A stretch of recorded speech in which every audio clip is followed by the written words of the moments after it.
Argent, réputation, voiture, costume sur mesure, il avait tout. Et ce sourire de celui qui sait qu'on le regarde. Alexandre n'était pas n'importe qui. Star montante à Paris. Ce visage connu avait une certitude. Ici, comme ailleurs, sa réussite parlerait pour lui. Et pendant des mois, il avait raison. Jusqu'au jour où il rencontra Mireille. Une femme qu'aucun dîner, aucune fleur, ni aucun de ses artifices n'impressionna. Cette douce indifférence allait devenir la chose la plus déstabilisante pour Alexandre. Je vous raconte son histoire. À la fin, on analysera ses 3 erreurs. Ce qui l'a bloqué, ce qu'il a compris trop tard, ou juste à temps. Restez jusqu'au bout, parce que vous allez vous reconnaître, ou reconnaître quelqu'un que vous connaissez très bien. Le soir de leur rencontre dans le 8 arrondissement, Alexandre remarqua Mireille. Elle ne cherchait pas à briller, c'est pour ça qu'il la remarqua. Elle riait franchement avec des amis, ignorant les hommes gravitant autour d'elle. Sûr de lui, Alexandre s'approcha et lui offrit un verre. Elle accepta poliment. La conversation fut agréable. Rien de plus. Ce soir-là, en rentrant chez lui, Alexandre se dit que c'était bon signe. Elle joue la difficile. Ça se travaille. Alors il travailla. Les semaines suivantes, il envoya des bouquets, des messages soignés, des invitations dans des restaurants où la liste d'attente durait 3 mois. Il se montra attentionné, généreux, présent. Il mettait une énergie considérable dans chaque geste. Mireille, touchée par la persistance, finit par accepter de le fréquenter. Alexandre crut avoir gagné, mais quelque chose clochait. Lors de leur 3e soirée ensemble, alors qu'il lui offrait un bracelet dans un écrin bordeaux, elle sourit, le remercia et dit doucement « Tu sais, tu n'as pas besoin de faire tout ça. » Il avait mal interprété ces mots.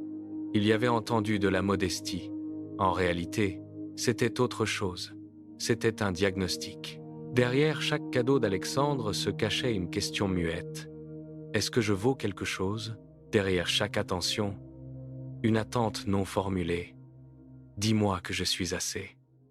Ce n'était pas de la générosité, c'était de l'anxiété, habillée en élégance. Et les femmes, les personnes, en général, sentent cette différence.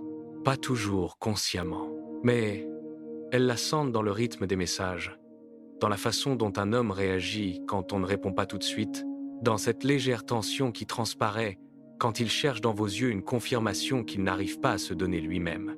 Alexandre était une star dans son domaine. Mais dans cette relation, il se comportait comme quelqu'un qui implorait un visa. Ce qu'il n'avait pas compris, c'est que Mireille n'était pas froide. Elle était simplement lucide. Et pendant qu'Alexandre redoublait d'efforts, quelque chose, ou plutôt quelqu'un, était entré dans le tableau. Un homme que personne n'aurait remarqué en premier dans une pièce. Pas de costume coupé sur mesure, pas de voiture de sport garée devant. Juste une présence, calme, entière, ancrée. Son prénom était Bertrand, et sa seule arme, c'était qu'il n'en avait aucune.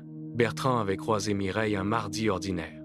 Pas de mise en scène, pas de stratégie. Il l'aborda simplement, comme ces gens qui parlent sans rien attendre en retour. Il était direct, sans être pressant, curieux, sans être envahissant. Et quand la conversation avait naturellement pris fin, il avait dit « J'ai bien aimé parler. Si tu veux qu'on continue ça autour d'un café, je suis partant. » Il n'avait pas attendu de réponse pour se rassurer. Il avait juste dit la vérité. Et Mireille lui a donné son numéro. Et Bertrand était reparti vers sa vie et ses projets, comme si rien d'extraordinaire ne venait de se passer. Parce que pour lui, effectivement, rien d'extraordinaire ne s'était passé. Il ne rentra pas chez lui à analyser la conversation. Il ne scruta pas son téléphone. Sans interpréter chaque seconde, il avait parlé à une femme qui lui plaisait. Il l'avait dit et laissé la porte ouverte. Et il était passé à autre chose. Cette légèreté, cette absence totale de besoin était exactement ce qu'Alexandre ne pouvait pas s'offrir. Malgré tout son argent, Mireille commença à penser à Bertrand, pas parce qu'il avait fait quelque chose d'impressionnant, mais précisément parce qu'il n'avait rien essayé de forcer. Les semaines passèrent. Mireille se retrouva dans une position inconfortable. D'un côté, Alexandre, présent, attentionné, sincère dans ses intentions. Un homme qu'il aimait, à sa façon. Un homme qui avait tout mis sur la table. Son argent, son temps, son image, pour lui montrer ce qu'il ressentait. De l'autre, Bertrand, qui ne lui avait offert qu'un café et une conversation honnête. Et pourtant, c'est vers Bertrand que ses pensées revenaient. Elle se posait des questions qu'elle n'osait pas formuler à voix haute. Est-ce que je suis superficielle, à long vers? Est-ce que je fuis quelqu'un de bien parce qu'il montre trop ce qu'il ressent? Mais au fond, elle savait. Ce n'était pas l'excès d'attention qui la gênait. C'était ce que cet excès révélait. Un homme qui a besoin de prouver sa valeur n'est pas encore en paix avec elle. Mireille ne voulait pas être un miroir pour grandir l'autre. Elle voulait quelqu'un qui s'estimait déjà sans son aide. Elle prit sa décision. Doucement, sans cruauté, elle dit la vérité à Alexandre, sans froideur ni mots blessants. Avec cette franchise rare que les gens évitent parce qu'elle coûte quelque chose à celui qui la donne et à celui qui la reçoit. Je pense que tu mérites quelqu'un qui te réponde vraiment. Moi, je ne peux pas t'offrir ça. Alexandre garda le silence longtemps, puis il rentra chez lui. Et pour la première fois depuis des années, il ne commanda pas de fleurs. Il n'envoya aucun message. Il ne chercha pas à réparer. Il resta juste avec lui-même. Ce silence qu'il avait toujours fui devint le début de quelque chose. Il réalisa qu'il avait construit toute sa valeur à l'extérieur de lui. La célébrité, l'argent, le regard des autres. Il avait rempli sa vie de preuves sans jamais se convaincre lui-même.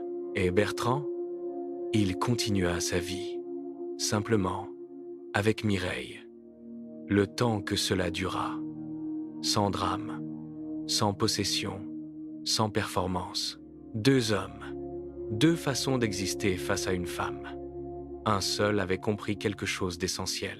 Maintenant, parlons de ce que cette histoire nous dit vraiment. Erreur numéro 1. Alexandre a confondu la démonstration et la valeur. Il croyait que montrer suffisait, que les preuves extérieures, argent, cadeaux, statut, compensaient un vide intérieur. Mais la valeur se dégage. Elle ne se prouve pas. L'homme qui cherche à convaincre doute déjà de son propre mérite. Erreur 2. Il cherchait en elle ce qu'il devait trouver en lui. Chaque geste était une question. Suis-je assez bien? Ce n'est pas de l'amour, c'est de la validation déguisée en amour. Et les gens, hommes ou femmes, fuient instinctivement ceux qui leur assignent ce rôle sans le demander. Erreur numéro 3. Il a cru que l'insistance était une preuve d'intensité. Persister, multiplier les efforts, ne jamais lâcher. Tout cela peut ressembler à de la passion. Mais quand cette persistance vient de la peur du rejet plutôt que du désir sincère, elle étouffe au lieu d'attirer. L'abondance forcée signale le manque. Bertrand n'avait pas plus de qualités objectives qu'Alexandre. Il avait juste arrêté de jouer un rôle. Il était là, entier, disponible, sans calcul.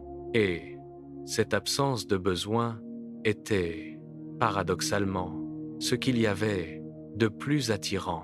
La masculinité authentique ne s'achète pas. Elle se construit en silence, en profondeur, loin du regard des autres. Alors maintenant, une question pour vous. À la place de Mireille, auriez-vous vu la différence dès le début? Ou est-ce que les cadeaux, l'attention, la générosité d'Alexandre vous auraient aveuglé un moment? Et si vous aviez été Alexandre, est-ce que vous auriez reconnu votre propre insécurité dans ces gestes? Ou vous seriez-vous dit que vous faisiez simplement bien les choses? Dites-le en commentaire. Ces histoires n'ont de sens que si elles résonnent avec votre propre vécu. Si cette vidéo vous a fait réfléchir, laissez un like. Ça prend 2 secondes et ça m'aide énormément. Et abonnez-vous, parce que la prochaine histoire, vous ne la verrez pas venir.